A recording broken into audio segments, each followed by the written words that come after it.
Admit it.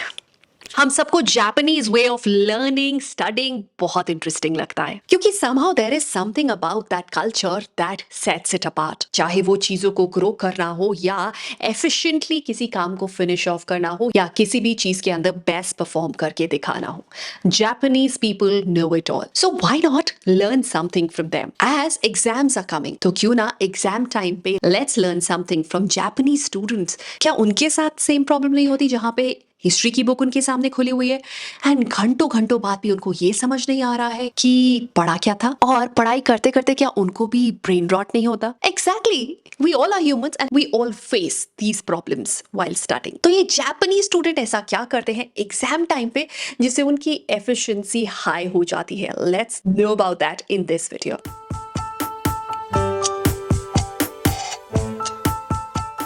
Number 1 is Kaizen Micro Boost. Improve 1% every hour. रिया अपनी maths की book को 1 घंटे से घूर रही थी एग्जाम से कुछ घंटों पहले, और वो नंबर्स उसे समझ ही नहीं आ रहे थे. उसे ऐसा लग रहा था कि मैं इस बुक को उठाकर फेंक दूं. देन उसको याद आया काइजन की ट्रिक के बारे में जो उसने एक बार पढ़ी थी. तो उसने अपने आप को बोला, I just learn one formula properly. उसने एक फॉर्मूला उठाया, द क्वाड्रेटिक फॉर्मूला. उसके ऊपर 10 मिनट लगाए, उससे रिलेटेड एक प्रॉब्लम को सॉल्व किया, और उसके बाद एक दूसरा, how to factorise. By the end of the hour उसने 5 प्रॉब्लम सॉल्व कर ली थी बिना रियलाइज करे. और नेक्स्ट मॉर्निंग जब एग्जाम पेपर आया तो पहले 2 question were exactly the ones जो उसने प्रैक्टिस करे थे. शी स्माइल्ड क्योंकि उसने क्रैम नहीं करे थे. She had mastered. So Kaizen Micro Boost, जब भी पढ़ाई करने बैठे, just tell yourself you have to become better every hour. सिर्फ एक topic. Don't think about the past, don't think about the future, just focus on one topic at a time और उससे related एक क्वेश्चन को answer करें and you are done. आप देखेंगे इस माइंडसेट से आप कितनी जल्दी चीजों को not only finish but conquer करेंगे. ज़ात्सुयोमी, random reading, unexpected learning. Arjun को हिस्ट्री पढ़ना एग्जाम से पहले बिल्कुल पसंद नहीं था. वो पेजेस को बस पलटता रहता था बिना फोकस के. एक रात रैंडमली उसने एक पॉडकास्ट पे क्लिक किया जिसका टाइटल था why emperors choose weird pets, और उसने उसे सुनना स्टार्ट कर दिया just for fun. Hours later वो हंस रहा था उन स्ट्रेंज स्टोरीज के बारे में. नेक्स्ट डे जब वो रिवाइज कर रहा था तो उसने एम्परर के डिसीजन को और उनके पर्सनालिटी ट्रेट्स को उस पॉडकास्ट से रिलेट कर लिया. एग्जाम के अंदर जब पूछा गया एक्सप्लेन द लीडरशिप स्टाइल, उसने एग्जाम्पल दिया about an emperor's pet influencing decisions पे. एग्जामिनर को बड़ा पसंद आया. अर्जुन ने स्माइल किया. Random reading turned into secret answer that others missed. So ज़ात्सुयोमी, इसका मतलब कि जो भी आपका टॉपिक है उससे रिलेटेड चीजों को रैंडमली रीड करिए. Don't just put a lot of focus on it but just randomly for your enjoyment dots को कनेक्ट करके देखिए. ये आप एग्जैक्टली एग्जाम से पहले नहीं कर सकते, but when your new session is starting and you know कि ये आपका टॉपिक है, सो उससे related random reading, random podcast watching, जिससे कि आप इंफॉर्मेशन को एक होलसम वे में समझ पाए.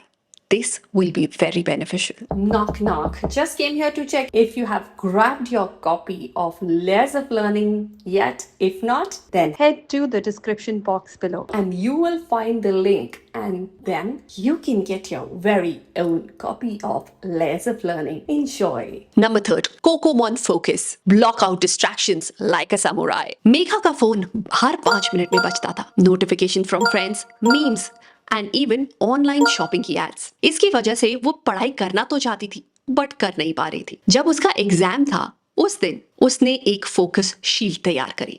उसने अपना फोन ऑफ किया, अपनी डेस्क साफ करी and taped a paper on the wall that red samurai mode on. उसने स्टडी किए 2 घंटे विदाउट डिस्ट्रैक्शन और फिनिश कर लिया हर चीज को. लेटर जहां पर दूसरे लोग कंप्लेन कर रहे थे अबाउट मिस्ड क्वेश्चन, मेघा ने अपने पेपर को बहुत अच्छे से हैंडल कर दिया and she was one of the top scorer. And this was possible because उसने अपनी डिस्ट्रैक्शन को ब्लॉक किया था यूजिंग द समुराई मोड. मतलब जब भी आपको ऐसा लग रहा है कि you are feeling distracted and distraction की वजह से आपकी स्पीड कम हो गई है, देन सारी डिस्ट्रैक्शंस को उसी टाइम बाहर निकालें अपने रूम से.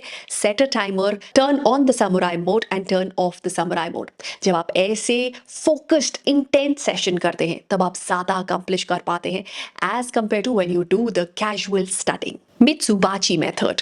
Hive your thoughts before writing. Practice test के टाइम पे समीर हमेशा डर जाता था जब भी वो आंसर्स लिख रहा होता था। उसका दिमाग जैसे ब्लैंक चला जाता था। तभी उसकी टीचर ने उसे एक मेथड के बारे में बताया जिसका नाम था मित्सुबाची मेथड।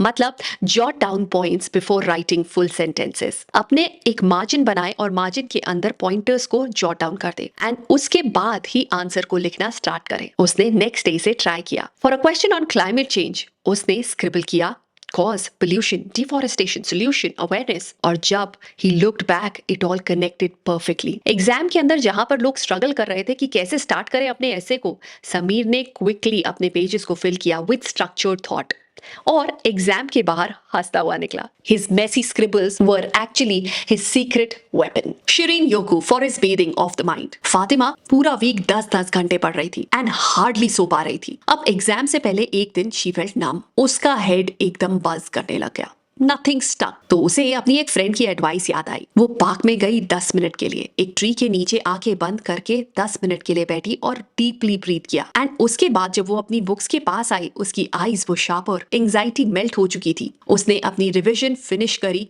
जो उसे लग ही नहीं रहा था कि वो कर पाएगी।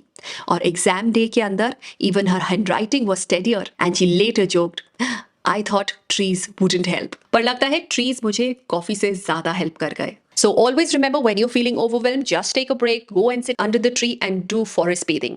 Forest bathing एक ऐसी टेक्निक है जो नेचर के थ्रू आपके माइंड को रीसेट करेगी, रीबूट करेगी so that you can fix your focus next time when you go to study. I hope कि ये सारी Japanese techniques आपके लिए helpful होंगी in your exams. So what are you waiting for? Quickly let me know in the comment section below कि इनमें से कौन सी Japanese technique आप सबसे पहले try करके देखना चाहते हैं.